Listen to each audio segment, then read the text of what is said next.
Okay, Assalamualaikum dan salam sejahtera. Okay, hari ni kita akan belajar pasal topik 13. Topik 13 ni berkenaan dengan subtraction atau tolak. Okay, sebenarnya tolak ada 3 item yang perlu anda faham. Okay, as a teacher, awak kena faham maksud apa itu tolak. Tolak ialah operasi penolakan lah, daripada amount yang asal kepada amount yang baru. Akan dapat amount yang baru yang berkurangan lah daripada amount asal. Okay, nombor 2 ialah identify the children milestone and learn subtraction. Apa macam kita punya, apa yang harus budak-budak dapat lah di akhir pembelajaran. Okay, dia dapat membezakan apa itu tolak, apa itu tambah. Okay, itu yang kita nak tekankan. Sebab tambah senang nak faham, tolak ni kenapa dia kurang. Kan soalan kanak-kanak, kenapa dia kurang, kenapa nombor lain, kenapa patah balik, kenapa tak straight jalan ke depan. Kan budak-budak dia banyak persoalan, so cikgu kena pandai jawab. Okay, analyze how to teach subtraction with tangible object, abstract object, number and sentence. Okay, benda ni dah di apa?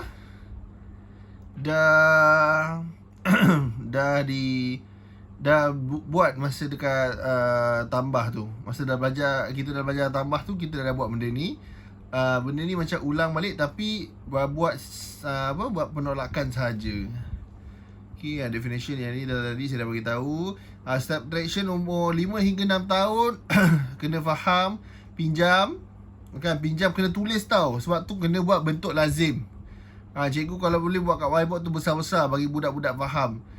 Kalau boleh pakai pembaris, guna pembaris, jangan guna benda-benda lain kan, supaya buat straight line tu cantik. Dan pinjam sebelah, kita kena nyatakan boleh pinjam sebelah, nombor apa boleh pinjam, nombor apa tak boleh pinjam. Kan, style dia macam mana, kita kena explain dekat kanak-kanak sampai dia faham, baru bagi latihan. Sampai kanak-kanak tu faham konsep, baru kita bagi latihan. Kan, kalau ingat, ada tak dulu masa kecil-kecil belajar pasal macam yang dia macam kan, bila tolak dia ke bawah, dia patah balik, kayak macam bentuk awan tu. Okay, macam makan, kita boleh ni buat aktiviti makan juga. Contoh potong sebiji apple, lepas tu buat dah macam buat aktiviti. Kan, saya bagi contoh sebiji apple. Kan kita buat aktiviti sebiji atau banyak lah, 2-3 biji apple lah. Kita buat dalam potong kecil-kecil, potong dadu. Lepas tu kita ambil kotak lagi satu, kita buat soalan tolak lah. Contoh 2 tolak 1, jawapannya 2 tolak 1 adalah 1. So murid A ni dapat makan satu je potong buah tu. Disincahkan dengan coklat. Ya Allah, sedapnya. Okay, subtraction budak umur 7 hingga 8 tahun, yang ni tak perlukan lah. Kan kita sampai 5 hingga 6 tahun, tapi 7 hingga 8 tahun ni benda yang konkret lah. Kanak-kanak nak benda yang boleh nampak, berbentuk game, menyeronokkan, baru dia minat nak buat. Macam bila kanak-kanak tu minat matematik, dia akan suka buat macam Sudoku. Sudoku. Okay, ni boleh buat aktiviti macam ni, letakkan nombor, okay, dengan gambar lah. Okay, subtraction with tangible object, maknanya 2 buah rambutan ni tolak 2 dengan 3, 5 lah jadi semua kan. Boleh buat macam ni, bagi pembayang, ni jawapan dia lah. Okay, subtraction, kita kena, kalau dah kira-kira ni, ajar kanak-kanak untuk pangkahkan dia supaya dia nampak kan, yang pangkah tu. Subtraction with nombor, ada nombor lah. Lepas tu subtraction ni macam tulisan lah, macam sentence tu. Kan macam yang pasal kita belajar dekat topik topik 10 topik 10 ke topik 11? Topik 11 kot, pasal tambah. Okay, itu je lah. Untuk ni awak kena faham apa itu tolak. Lepas tu kena saja aktiviti. Mana awak ni as a teacher, awak kena banyak idea awak untuk buat aktiviti untuk kanak-kanak faham, kanak-kanak buat yang apa yang cuba awak sampaikan. Make sure arahan kena jelas, step by step. Kan kanak-kanak perlu tahu apa yang dia buat, kenapa dia berkurang. Dia kurang sebab yang ni ditolak, yang ni pinjam ni. Okey. Tapi saya ingat hari ni saya nak gabungkan 2 dan 1 lah. Okey, topik 13 dah. Subtraction. Okey.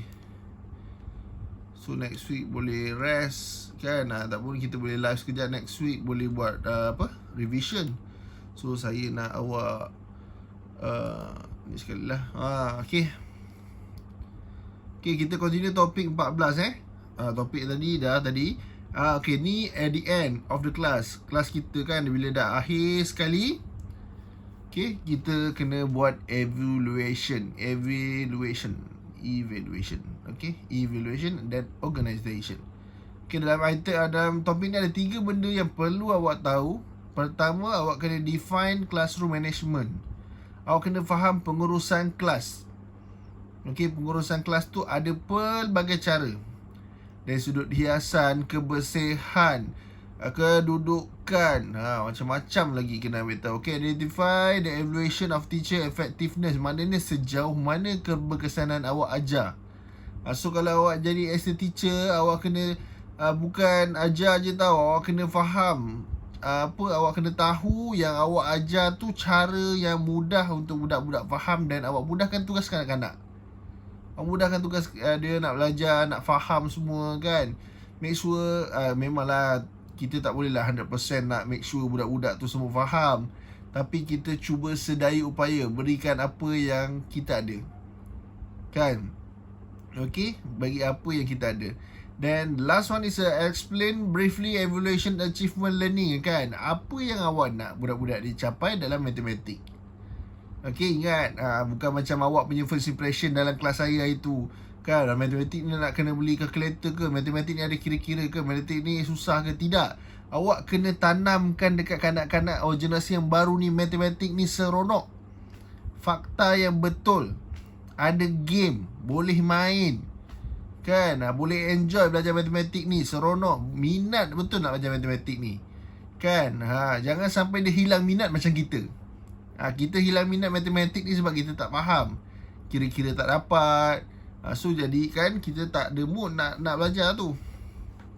Okay, within the classroom. Okay, ingat dalam classroom ni kita kalau boleh bergerak satu meja ke satu meja, tengok progres anak-anak murid tu. Dia faham tak? Awak ingat kalau budak tu gelisah, dia duk tengok-tengok kawan dia, itu tanda dia tidak memahami apa yang kita belajar.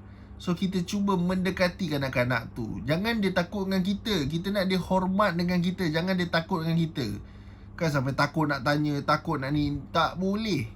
Kita nak dia faham. Dia datang di sekolah untuk belajar, menuntut ilmu. So kita kena bagi ilmu. Okay, jangan bagi dia takut dengan kita. Okay.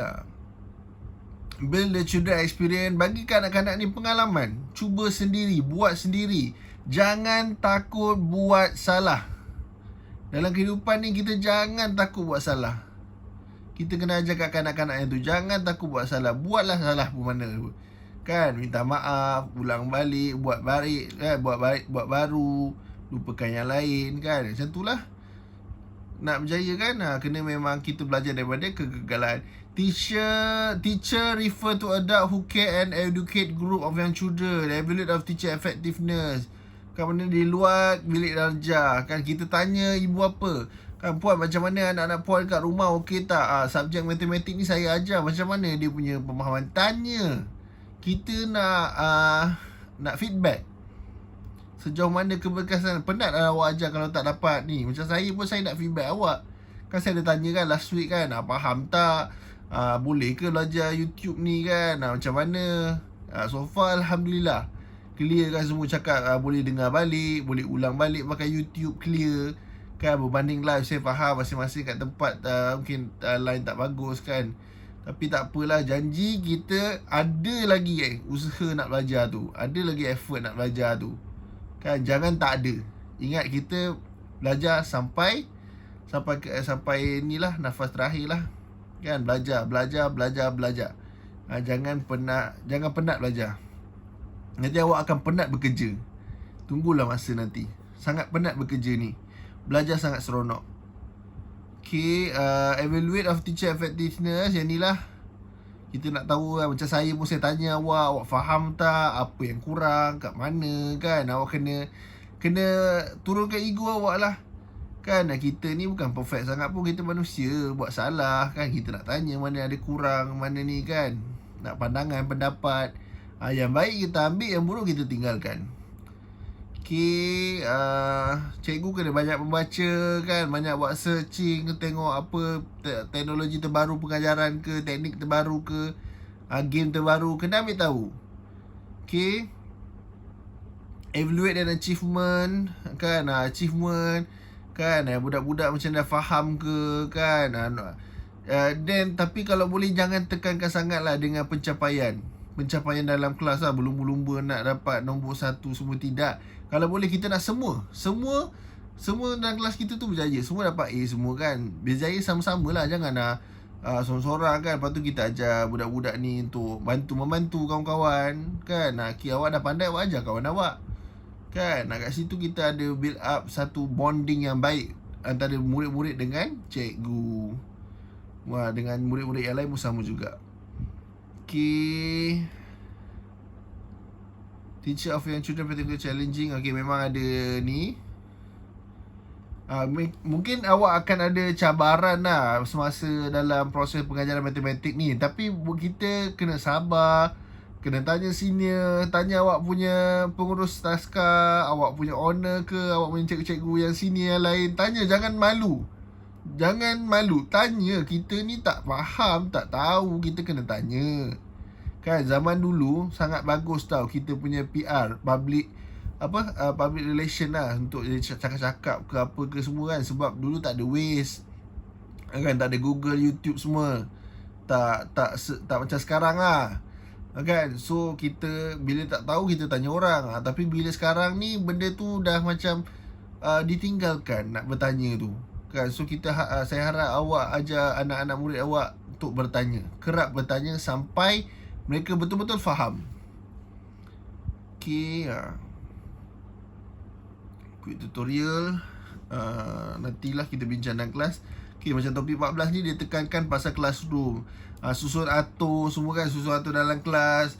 Kalau boleh hasil kerja yang baik tu ditampal di dalam kelas kan. Bagi tahu dapat A semua kan. Kalau awak tak pandai, awak beli chalk, awak beli stiker, tampal kan, sebagai penghargaan kepada kanak-kanak. Dan cabut lah bila dah hujung tahun tu kan, nak tahun baru tu cabut. Jangan biar je sampai 3-4 tahun kat situ. Kalau boleh update tiap-tiap bulan ke lagi bagus hasil kerja kanak-kanak. How make a teacher effective in teaching learning subject. Macam mana awak nak ajar tu, awak kena tahu, awak kena faham apa yang anak murid awak nak. Okay, dia faham ke, dia tak faham ke, yang tu kita nak tahu. Okay, explain free evaluation achievement. Yang ni lah pasal pemahaman dia, result dia kan. Ingat as a teacher, result kanak-kanak tu adalah cermin diri kita sebagai pendidik. Okay guys, itu saja untuk topik 13 dan 14. Ada sebarang soalan boleh tanya dekat dalam Telegram lah, saya akan jawab dalam tu. Okay, thank you guys. Assalamualaikum.